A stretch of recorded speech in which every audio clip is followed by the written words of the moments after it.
This episode offers psychosocial education designed to inspire and motivate our listeners. The information provided does not constitute a therapeutic relationship nor a substitute for professional mental health care. If you are experiencing a mental health crisis, call 911, go to your nearest emergency room, or for listeners in the United States, text 988 for the National Suicide and Crisis Lifeline.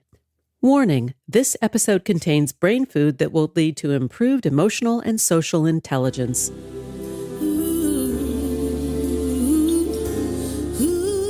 Thanks for tuning in to Harvesting Happiness today for a healthy serving of consciously prepared brain food.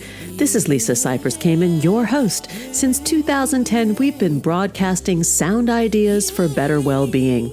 Each week, we spotlight diverse thinkers and doers who are contemporary trendsetters and change agents, devoting their lives to creating a better world. I invite you to listen and change how you think about human happiness.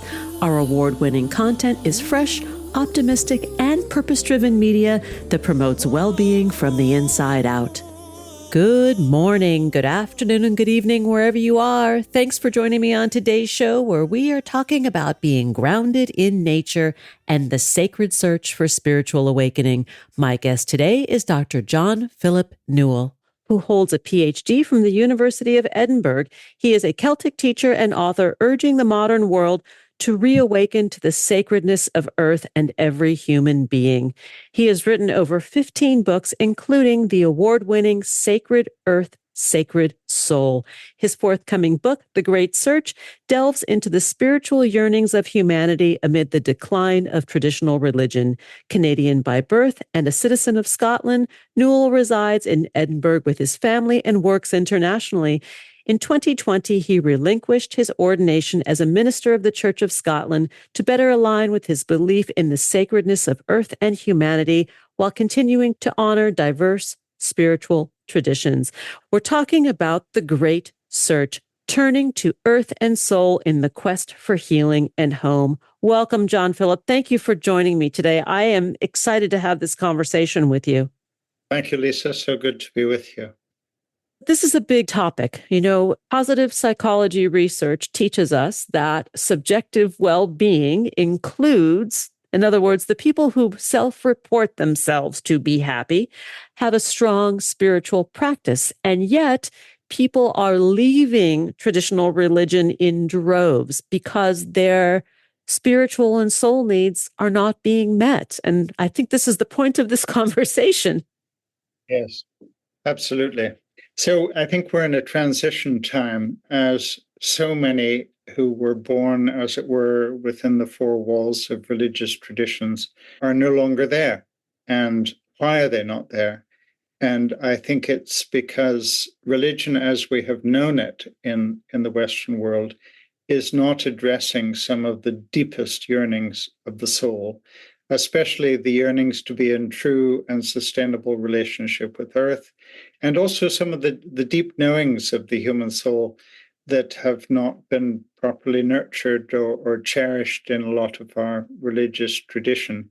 I think, for instance, of aspects of Western Christianity that have been so dominated by a doctrine like the doctrine of original sin, which is a doctrine that was formulated in the 4th century in imperial Christianity and has been used to teach that what is deepest in us is opposed to the divine, rather than what is deepest in us being of the divine. And of course, if that is your starting point theologically and religiously, then why on earth would you pay attention to the deep yearnings of your soul? So I think that religion has not sufficiently made room for this deep and faithful attentiveness to what is the wisdom within the soul that's trying to manifest, that's trying to come forth at this moment in time. Let's just talk about the definition of the soul and the bypass of the soul's yearning that you mentioned, because I think contemporary Western society poo-poos that in conversation. Like, what do you mean the soul's yearning. I'm just trying to make a living, or I'm just trying to get by. Like, I don't have time for this soul's yearning. Yeah. Well, I mean, I think one of the characteristics of a lot of not only Western religion, but so much Western thought and culture has ended up being quite sort of dualistic. So, speaking about spirit on the one hand, matter on the other, heaven on the one hand, earth on the other, the divine on the one hand, human on the other.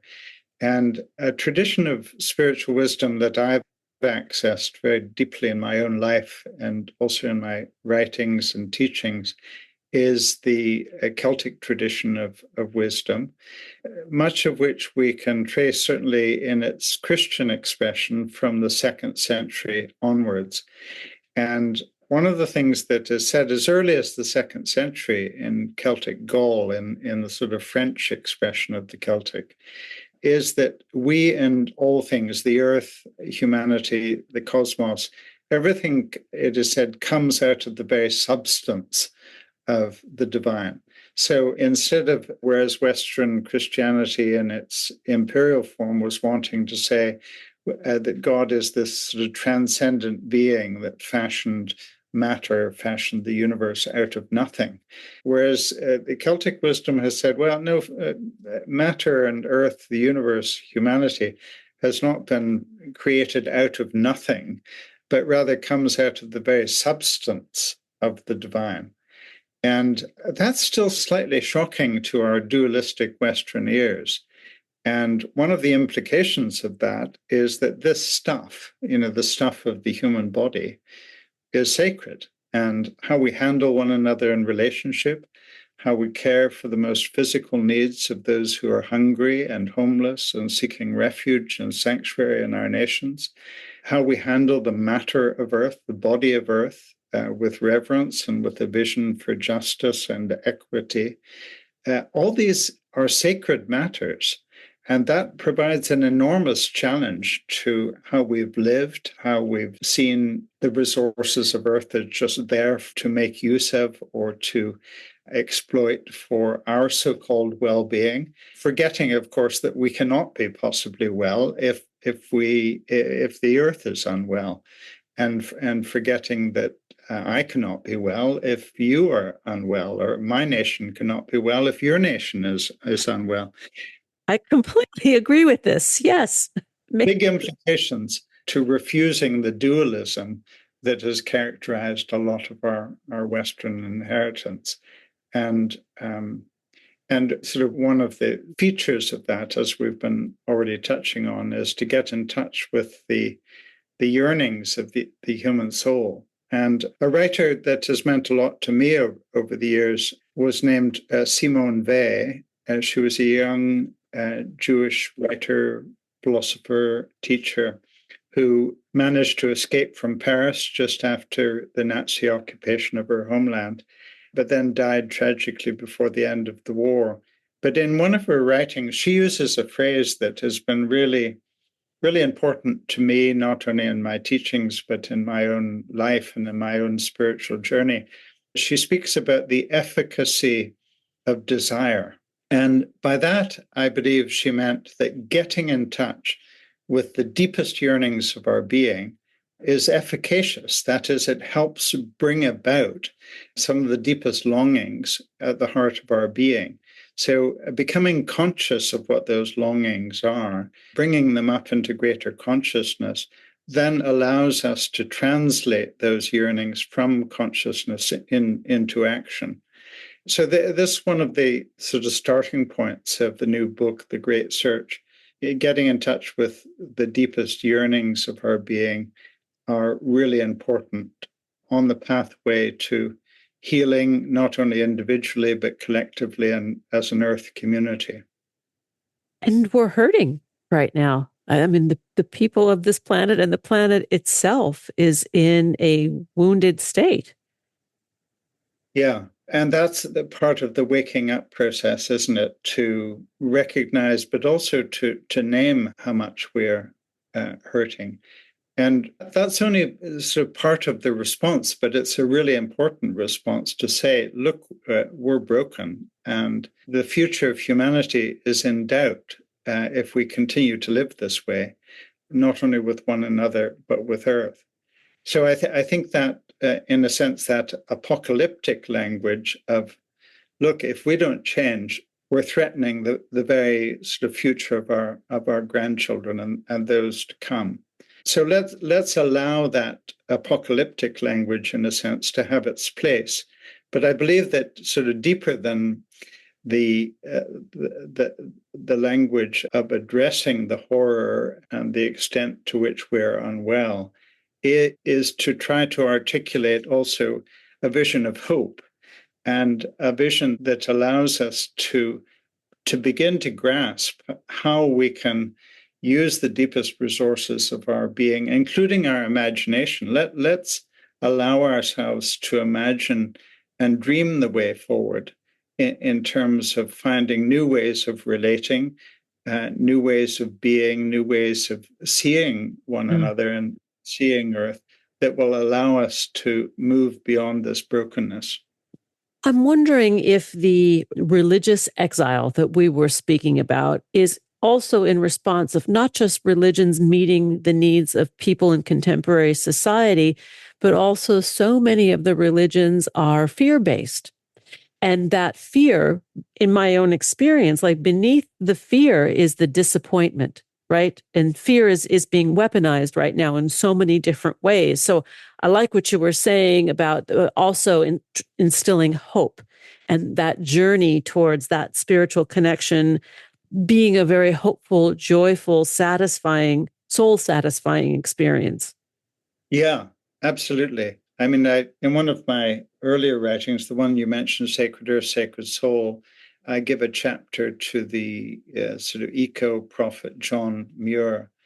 And one of the things he says so beautifully, I mean, he's calling us again and again to fall in love with Earth. And that holds the energy, that holds the passion for the changes that we need to make.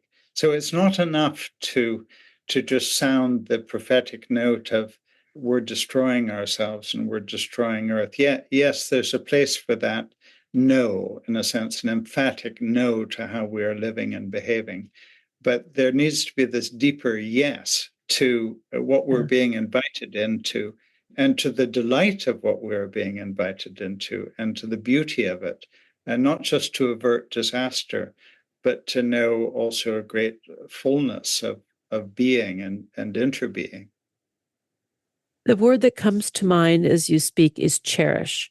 And I Yeah. don't know that we are inherently cherishing some of the natural wonder that is around us, that we have to actually be intentional about looking for it and then being the caretaker or steward of it and then embodying it. Yeah. That's right. And how do we do that individually on a regular basis? That is, allow ourselves to remember that the way of cherishing the almost unbelievable gift of of this moment, of being in conversation, of looking into the eyes, the light in one another's eyes, of sort of the glory of sun rising. I mean, at the moment I'm up here in the north of Scotland, and just about an hour ago, I was walking along this beautiful beach of the Moray coastline, and allowing myself to be in this state of sort of open-eyed wonder at the gift of what each day can be for us, and every encounter can be. And that act of cherishing, I think, is the real fuel of change. We sort of live ourselves into how do we enable this cherishing in our lives individually, but also how can our communities and our education systems, our religious systems nurture this capacity to cherish the gift of every day. And in your experience of that moment as you were walking along the beach near the sea, would you describe it as like a spiritually ecstatic moment? I think I would describe it as a type of attunement, and I mean, it's interesting that it was walking along the shore, isn't it? Because I mean, certainly in the Celtic world, the shoreline is a liminal place. It's the place that meets the waters of life's origins and the land of our habitation. And so I think part of what I was experiencing walking the coastline recently was this sense of the delight of the interrelationship of everything that was around, and coming back into harmony or coming back into attunement with the gift, the mystery of life, the unfolding nature of life, that again and again, I think we're being invited to know the strength of the natural world within us as the real fire, nourishment for living in more interrelated ways ourselves. Let's take a pause, and when we come back, we'll continue the conversation with my guest today, Dr. John Philip Newell. We're talking about his book, The Great Search, Turning to Earth and Soul in the Quest for Healing and Home. To learn more, please visit earthandsoul.org, and you can find John Philip on social media at Sacred Earth and Soul on Instagram, Facebook, and YouTube. Here comes that pause. We'll be right back. Harvesting Happiness is rooted in science. Our work facilitates applied positive psychology practices through media and consulting. We're committed to sound ideas for better well-being, leading to increased life satisfaction and a better world for everyone. We're not into pseudoscience or quick fixes. We're focused on common sense backed by rigorous research. Healthy critical thinking is the foundation for our discussions. We encourage you to challenge preconceptions and explore ideas with a curiously discerning mind. Collaboration with our guests is united by an inclusive vision to boost resilience, critical thinking, communication, and problem solving through civilized discourse and pleasurable relational engagement for everyone. Each day, we have the intellectual freedom to be happy or the liberty to be miserable, regardless of external circumstances. If you or someone you know is struggling with mental health, please seek support because good psychological health is vital to the achievement of a healthy and satisfying life. Visit harvestinghappiness.com for psychosocial and educational services that boost emotional and social intelligence. And we're back, continuing the conversation with Dr. John Philip Newell. We're talking about being grounded in nature and the sacred search for spiritual awakening. Let's get back to it. John Philip, let's go back for a minute, backstep if we can, to religious exile. And I'm wondering if the reasons why men and women are leaving their traditional religions differ. I think that I'd put it in terms of accentuation, maybe. Thomas Berry, who's one of the sort of prophetic figures that I draw from in this new book, says that this moment that we're living in, and he describes it as a moment of grace, because although he knows that the challenges ecologically, politically, religiously in front of us, he sees also that we are becoming increasingly aware of the interrelatedness of all things. And that he describes as a moment of grace. We're being given a way of seeing that humanity has never experienced to this extent. And nearly every great discipline of thought is inviting us to wake up to the interrelatedness of all things. But one of the things that he says is that earth consciousness and woman consciousness are inseparably interrelated. And part of what I think he means by that is that so much of our religious history, our cultural history, our political history has subordinated both earth and women.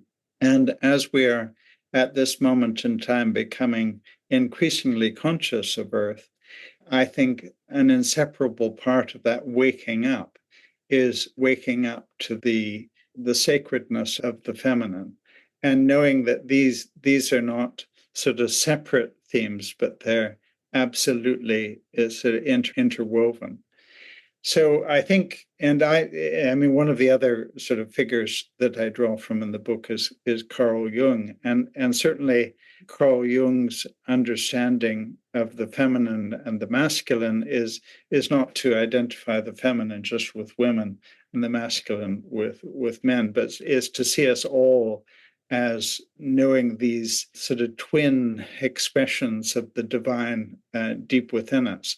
So I think what I would want to say in response to this very interesting question is the exile experienced in a different way by men than by women. I'd want to say that I think that this neglect of earth and this neglect of women and the way power has so often lifted itself up over against the earth and against the feminine. I think this awareness that religion has not sufficiently addressed that subordination of the body of earth and the body of women and of the feminine generally. And I think that sort of many of us who are choosing to be in the wilderness, as it were, rather than in the four walls of our religious inheritance, I think that many of us who are men in that dissatisfaction are getting in touch with our own feminine depths sufficiently enough to say, no, I will no longer sort of tolerate a system that has so subordinated women and so subordinated the earth. I love the term wilderness as it relates to this subject matter, because we are in a wilderness in a good way. Like, we do have the opportunity to discover or rediscover or reinvent our relationship with that which is sacred. And that's exciting to me, actually. Yeah, it is. And I mean, it's interesting, isn't it, the word wilderness, because sometimes it's been used to refer to barren places. But I think the term wilderness is also related to wildness. Yes.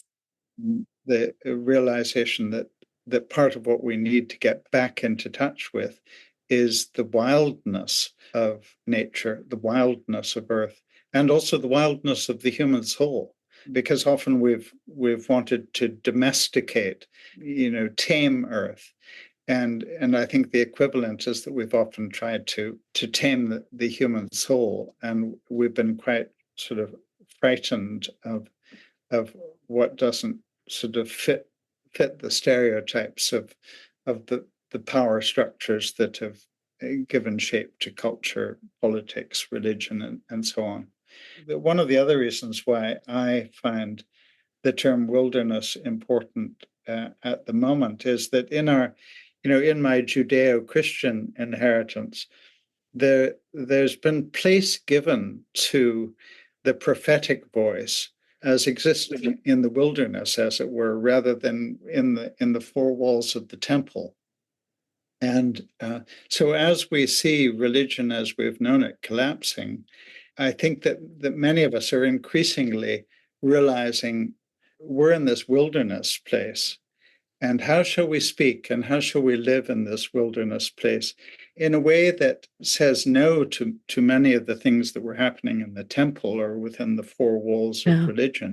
But also, how do we learn to speak with love for our tradition and for much of the good that has come out of the temple or come out of the four walls of religion? So to speak from the wilderness, to speak prophetically, I think is not just to sort of sound off from the wilderness, not just to speak this word of no to what has been false in our cultures and religions, but is to speak with love. How do we access that deepest energy of the human soul for true transformation? So it's not just about judgment. It's not just about saying, no, I won't be part of that anymore. It's also to try to access this deeper level of compassion and love for the religious families from which we've come. As you're speaking, I'm thinking that the wilderness, this uncharted territory, is also either the birthplace or the residence of the numinous. I think that's what you're suggesting. Yes, that's right. Yeah. That the divinity is living within this wilderness only to be waiting to be discovered by the curious. Yeah. It's already there. It's absolutely already there. And that for me is a very exciting thing. I agree. We don't have to somehow invoke it from afar as if as if that sort of divine energy is somehow beyond us or outside of us. We don't have to think that we need somehow to manufacture this energy of the divine or import it. It's a matter of setting it free. It's a matter of, so I think what we're being called to be in relation to one another and our cultures and societies and religions is to liberate this energy of the divine and the sacred that is already deep within us. And at best, our religious places, our places of spiritual practice and community, should see themselves as like side chapels onto the great cathedral of earth, sea, and sky, so that the language we use in our religious and spiritual practices, the rituals that we are part of, the teachings that are offered, I think need to keep pointing back out to the sacred that is already deep within the natural. For the curious, the skeptic, or the seeker who might be listening to this, how would you guide us to take the first step? Or do we even need a guide? I mean, there really is no minister, preacher, rabbi, imam. There really is no assistance required. It was what I think you're saying. You just go out. Yeah, absolutely. And of course, part of what religions tried to do in the past is to say that, Rome or Mecca or Jerusalem, these are sort of centers of truth and spiritual authority. And instead of seeing that the universe is actually omnicentric. So, I mean, these great centers of religious wisdom should primarily see themselves as serving the center of the divine that is everywhere present, and instead of setting themselves up as somehow higher than or closer to truth than or closer to the divine than what we will find in every life form and in every human being. So let's reorient the relationship between these religious centers and what I would call the center of the divine that is to be looked for absolutely everywhere, in every moment, and in every life form. One of the practices that I encourage in the retreats and pilgrimages that I lead is a very simple practice of sort of moving from a shared teaching context or a community context into sort of some individual silence in which we go out and find a place out in what I love to call the cathedral of earth, sea, and sky, and to very intentionally speak one's name. So in my case, I would say, John Philip, I'm here, and I'm listening. What is the wisdom that you'd like to show to me from my soul? And there's something about that intentional practice of saying, I'm here, I'm listening, and expecting that there is wisdom within us that is trying to find new expression, new. And one of the other practices is a parallel practice, and that is to go out and allow a tree or a rock or a cloud formation or whatever it is to draw our attention, and to say to the tree, I'm here, I'm listening. What is it you have to teach me? And to pursue this practice and this intentionality of listening in a very deliberate and conscious way. I love this because it goes back to the wilderness of being setting oneself on the course, asking the question.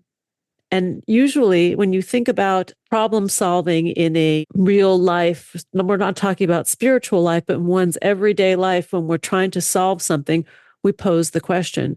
And for this spiritual activation, or to activate the soul's yearning, you're saying the same methodology applies. If you don't ask the question, then you can't access the answer. Yeah.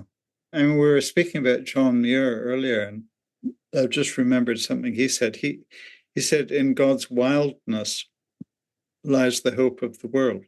And wow, to know that a really significant part of the way forward is to look to the wildness of the natural world and this interior equivalent, the wildness of the human soul, and to say, our salvation or our well-being is not to be found primarily up in the realm of doctrine or reason or scientific knowing, all of which may have a place, but our deep invitation at this moment in time is to access those wild places within us that have not been tamed, and to approach them with a type of reverent expectation. What have you to teach me? I'm here, I'm listening. Yeah. I so appreciate you sharing your wisdom with us. And what you're saying is very provocative to me. It's very in a positive way. It's like it's the already there notion. You don't need to search high and low. It's already there. Just open your eyes, open your senses, and be. Yeah, that's right. To learn more about Dr. John Philip Newell's work, please visit earthandsoul.org. We're talking about the great search, turning to earth and soul in the quest for healing and home. You can reach out on social media, on Instagram, Facebook, and YouTube at Sacred Earth and Soul. And on YouTube, it's Earth and Soul. John Philip, thank you. Come back anytime, because the world needs more of these words right now of hope, upliftment, and empowerment. Thank you, Lisa. Many blessings to you and your work. Thank you. Thanks for joining us on Harvesting Happiness today. This is Lisa Cypers Kamen on behalf of my guest, Dr. John Philip Newell, wishing you kind thoughts, kinder words, and the kindest of actions. Until next time, remember, happiness is an inside job. Happiness is your inside job. Please go out and rock your day, and remember to be kind to one another. Want to explore more sound ideas for better well-being? Check out our new bonus edition content at More Mental Fitness by Harvesting Happiness on Substack and Medium. Subscribe, listen, and share hundreds of downloadable episodes wherever you get your podcasts. Connect with and follow us on most social media channels. To learn more about lifestyle management and mental fitness consulting services, please visit harvestinghappiness.com. Harvesting Happiness and More Mental Fitness are produced by Lisa Cypers Kamen, Andrea Mengele, Robin Boyd, Andrea Daly, and the excellent team at Podfly Productions, including Eric Begay, Kimberly Beck, and Alec Guest, in collaboration with TogiNet Radio, KBUU, RadioMalibu.net, and is available on PRX, the Public Radio Exchange.